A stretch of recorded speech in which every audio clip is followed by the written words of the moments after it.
Saya ulang, semua berpatokan dengan sastra. Adapun apapun namanya seni, budaya tidak terlepas dengan sastra. Gerak tubuh kita itu sudah dibatasi dengan sastra ini. Nah, sastra ini akan menimbulkan pakem. Nah, di Jawa Tengah pakemnya A, di Batu lebih pakem B, nah di Bali pakemnya C. Padahal itu sama, dari sumber yang sama, terdahulu dari bahasa Kawi atau Jawa kuno ini menjadi diselamatkanlah Bali. Apa yang kurang di Batu ini seperti sebenarnya ini yang melengkapi. Jadi akan menjadikan seni ini adalah sangat indah dan menarik. Jadi semua patokannya sastra, menimbulkan pakem. Pakem itu menimbulkan yang saya dibicarakan seperti di Bali itu ketakson. Nah, orang Jawa ketakson ini yang menimbulkan aura, walaupun gerak cuman satu gerak sudah beda. Betul. Aura sudah beda. Betul. Ya, saya sangat sederhana sekali pemahaman seperti itu. Ya.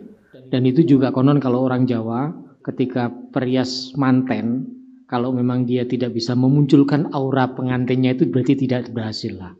Contohnya seperti itu. Iya.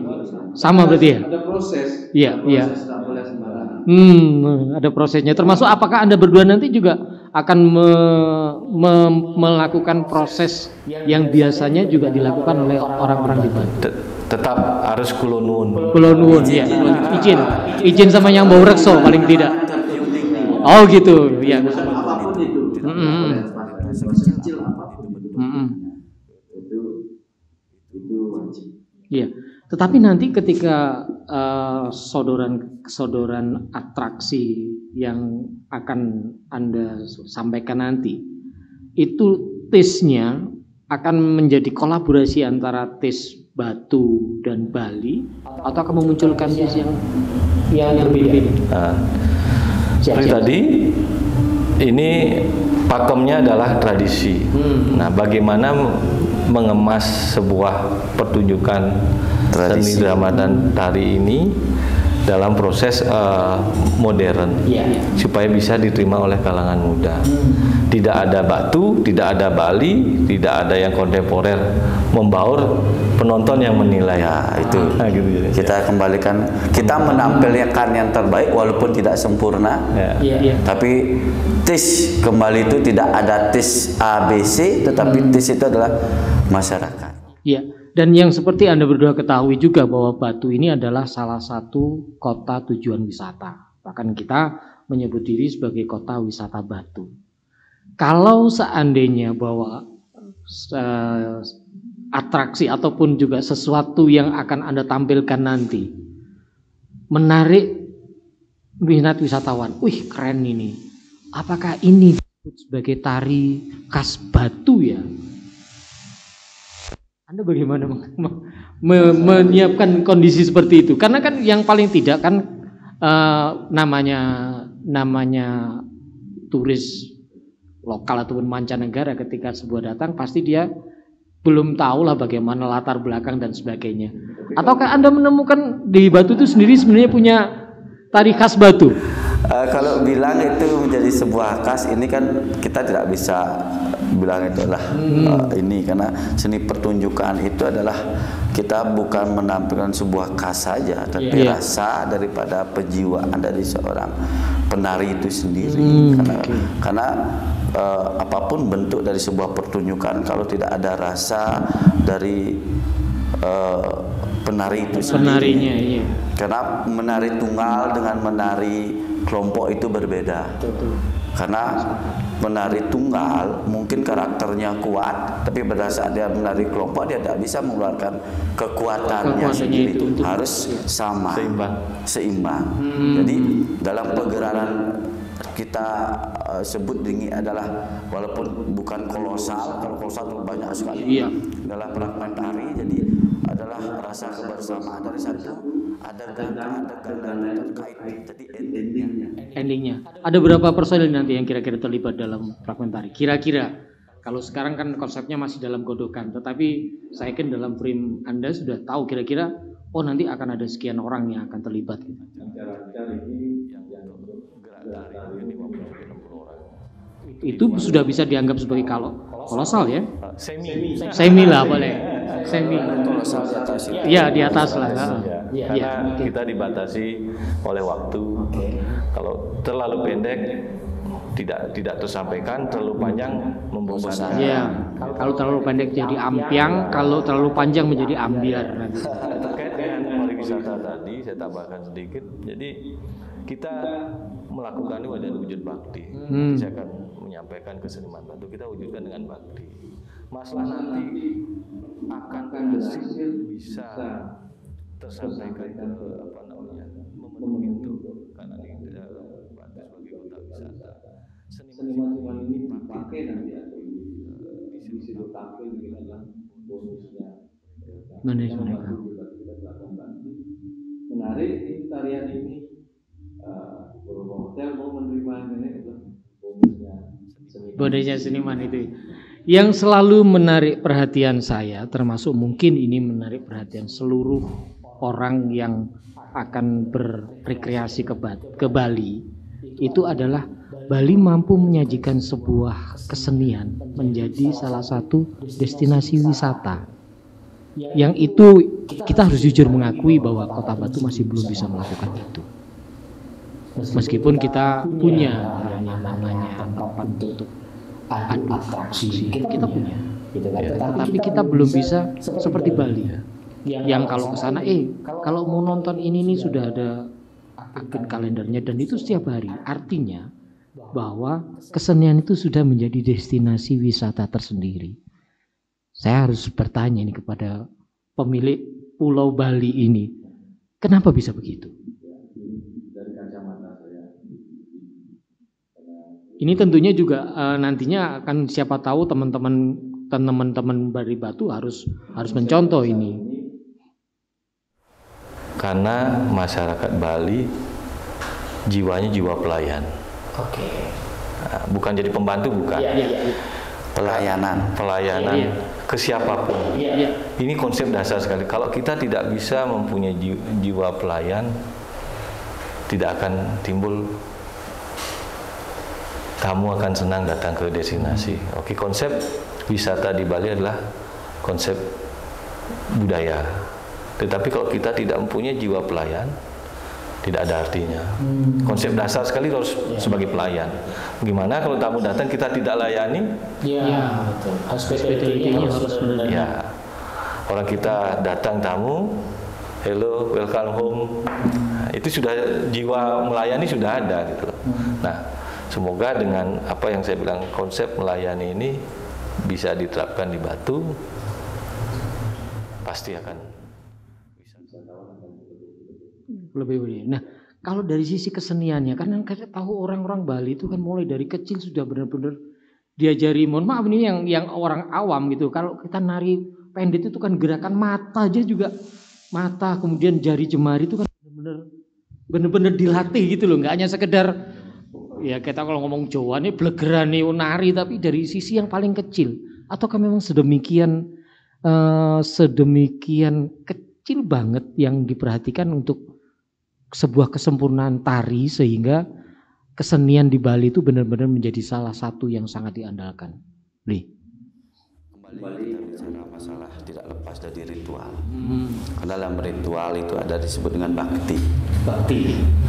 Bukan konsep sakti. Nah, kalau di Bali konsep ritual ini tidak lepas dari namanya seni. Ada seni kidung, seni kekawin, seni sastranya ada, seni kerawitannya ada, dan masih banyak. Kalau kita lihat di ritual itu adalah bagian dari seni. Nah, ada disebut dengan tari pendet. Kenapa disebut tari pendet? Karena ada disebut dengan memendet. Kalau di Bali itu disebut dengan nur ide betara gitu.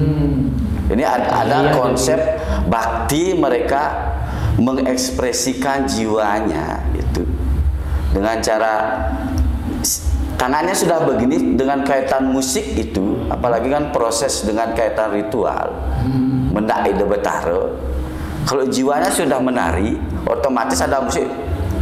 Ini akan pasti bergerak langsung. Olah rasa, olah tubuh. Jadi ada disebut dengan memenet kalau versi perempuan. Kalau ada disebut dengan bebarisan, itu ada disebut dengan tari tombak. Itu juga ada disebut dengan kincang kincung. Karena kincang kincung itu adalah proses sebuah bakti, sebuah kebahagiaan dari bakta itu sendiri menyambut dewanya turut. Nah, seperti itu konsepnya. Jadi dari situ yang selalu diajarkan, termasuk saya dari kecil. Oh, ada bahasa Bali, sing dadi kutang igel lah, sing dadi kutang seni, itu bahasa Bali. Artinya sing tidak boleh dibuang begitu saja seni kita yang ada di Bali dengan kait, makanya disebut dengan ada pepenetan, petopengan, bebarisan. Terkait dengan petopengan itu ada disebut dengan yang ritual sekarang adalah tidak terlepas dari bagian dari sidekarya itu sendiri. Sidekarya ini bukan sebagai sebuah pelengkap ritual, tapi bagian dari bagian wewali, ada disebut dengan tari bebali dan ada bali-balihan. Gitu. Karena konsep ini yang selalu ditanamkan dari kecil. Jadi mereka menonton seperti tadi itu ada sebuah tuntunan. Maka dalam proses petopengan sidekarya itu dibuatkan sebuah narasi rare. Jadi gitu. Setelah dia memberikan proses upacara ini, Sang Sulunggi sudah memproses bakti bantan dan semasa sajen, sudah melakukan kincang-kincung, kemudian ada petopengan sidekarya itu disimbolkan dari pepatih, ada bagawannya, bagawante itu, kemudian ada tokoh yang membicarakan cerita narasi itu dengan bondres-bondres lawakan, kemudian terakhir adalah sebagai pemuput daripada proses upacara atau bagian dari wali dari upacara itu adalah sidekarya. Di situ disebutkan rare, ayo kita kabilayu. Apaan kita peparang nyaksiakan kunang sidekarya. Artinya apa? Di situ adalah itu bahasa Kawi juga, bahwa hai kau anak kecil, setelah itu apa? Jangan kau melupakan baktimu kepada Tuhanmu, karena yatnya ini adalah bagian baktimu untuk Tuhanmu. Kemudian diambil anak kecil itu salah satu mengingatkan dia akan tertanam dalam pikirannya, oh, bahwa kita di Bali ini harus berkesinambungan. Nah, itu yang diajarkan secara bakti kita dari dulu, termasuk menari. Maka orang Bali pasti bisa menari. Iya, betul, saya sepakat. Ada julukan seperti itu, sebutan, oh orang Bali ya pasti bisa menari, walaupun hanya sebatas nyeledet, seperti itu. Jadi mungkin juga kota wisata Batu bisa seperti itu. Kalau Anda melihat bagaimana kemampuan seniman-seniman yang ada di kota Batu itu semua. Kalau dilihat dari kemampuan seperti pembicaraan awal tadi, kita baru 15 menit diskusi, pasti bisa. Yang penting punya konsep dasar melayani.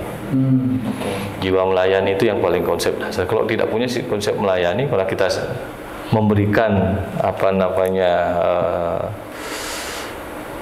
sulap mata, jadi bagaimana tertarik wisatawan gitu, oh penampilannya bagus, pelayanannya bagus, pasti bisa. Itu kalau konsep hidup yang paling dasar, karena kita sebagai tujuan wisata harus itu dilakukan, pasti bisa. Ya.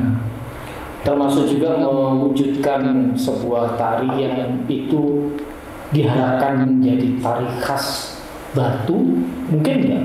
Mungkin sekali. Karena saya lihat ada beberapa tokoh seniman, saya udah paham. Yang saya lakukan harus ini, yang saya lakukan, berarti kan sudah paham. Nah sekarang menerapkan ke muridnya atau yang lain ini kan seperti saya bicara tadi, harus punya konsep dasar melayani. Itu ya. Termasuk juga apakah nanti tari itu bisa dijual kepada wisatawan juga dengan pola ya. Dukungan pemerintah sendiri dalam konteks seperti ini bagaimana? Nah kalau di Bali sudah harus, karena sudah ada dari lama. Nah sekarang dari pemerintah Kota Batu khususnya ini kembali ke pendidikan karakter, etika. Nah, karena dengan perubahan zaman ini, etika, budi pekerti kita sudah terkikis. Ya kan di Bali pun saya akan membuat sebuah pola dari anak-anak melalui yayasan kita ini, etika dan budi pekerti. Kalau tidak ada etika budi pekerti, tidak ada jiwa melayani jadinya. Cuek. Yang penting sudah datang, kamu sudah beres. Baik, Mas Indra. Itu konsep dasar harus jiwa pelayan dan dasar etika dan budi pekerti. Konsep dasar bahwa kita harus menjadi pelayan tetapi bukan babu. Ya, bukan babu tetapi bagaimana? Karena juga ASN itu kan adalah pelayan masyarakat. Polisi juga pelayan masyarakat dan semua pelayan. Nah, untuk mewujudkan jiwa pelayan kepada orang-orang Batu itu identik dengan petani. Petani itu biasanya juga identik dengan individualistis, karena iki lahanku kudu tak harus saya tata sendiri, untuk hasilnya nanti saya akan jual sendiri dan sebagainya. Kemudian dia kedatangan orang, ini ceritanya kan, wisatawan dengan berbagai macam ragam karakternya yang tentunya berbeda dengan petani-petani di Batu. Terus bagaimana cara dia bisa mewujudkan jiwa pelayannya itu? Beli satu, kerendahan hati. Saya selalu mengungkapkan yang dasar-dasar saja. Karena mubasir kita ngomong harus begini, tapi tidak punya sifat kerendahan hati, nggak bisa. Karena kita sebagai tujuan wisata, kalau tidak ada kerendahan hati, bukan berarti kita mau dijajah, bukan. Ya, betul. Konsep-konsep dasar itu yang kita akan tanamkan mungkin melalui tokoh-tokoh agamanya, tokoh masyarakatnya, mungkin pemerintah sebagai stakeholder ini, mungkin di sekolah kita sudah dicanangkan KWB, Kota Wisata Batu. Ini harus diterapkan. Nah, di Bali ini kan karena banyak yang datang ke sana di luar penduduk lokal. Nah, kalau dibandingkan dengan daerah Lombok lebih fantastis lagi lingkup alamnya. Nah, ini sekarang juga belum punya jiwa begitu, ya agak sulit. Ya, harus ini yang diterapkan. Harus diterapkan. Ya. Oke. Beliau mungkin yang terakhir dari Anda, ketika nanti proses kolaborasi ini, bukan ketika nanti, sekarang kan sudah mulai terkolaborasi, tinggal pematangan untuk menjadi kira-kira yang Anda harapkan dari seniman-seniman Kota Batu, dari masyarakat Kota Batu. Ya, mungkin kalau kita bicara masalah seniman, memang setiap seniman itu punya karakter dan jiwanya masing-masing. Tetapi seperti bilang tadi, rasa bakti kita sebagai untuk bisa merendahkan hati, untuk berbesar jiwa hati, untuk bisa menyatukan visi dan misi dan pandangan kita sebagai seorang seniman, itu salah satu kolaborasi menurut saya.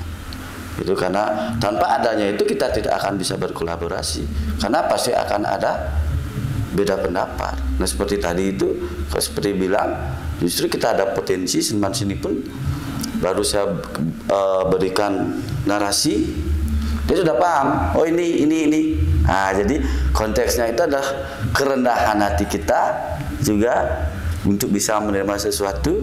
Begitupun kami dari Bali dengan kerendahan hati kita menggali apa yang ada di sini. Itu salah satu mengkolaborasi. Kalau kita tidak seperti itu, kita tidak bisa berkolaborasi. Jadi kekaitan batin itu juga sangat.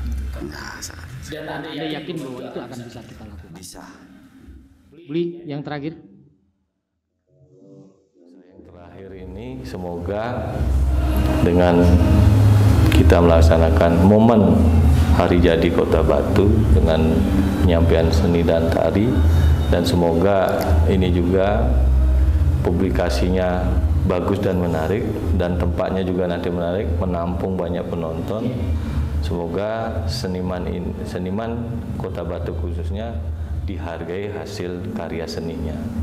Karena khususnya di Batu sebagai kota wisata Batu, ya paling tidak bisa menempatkan peluang lapangan kerja dengan hasil karya seninya bisa tampil khususnya di hotel-hotel yang ada di kota Batu.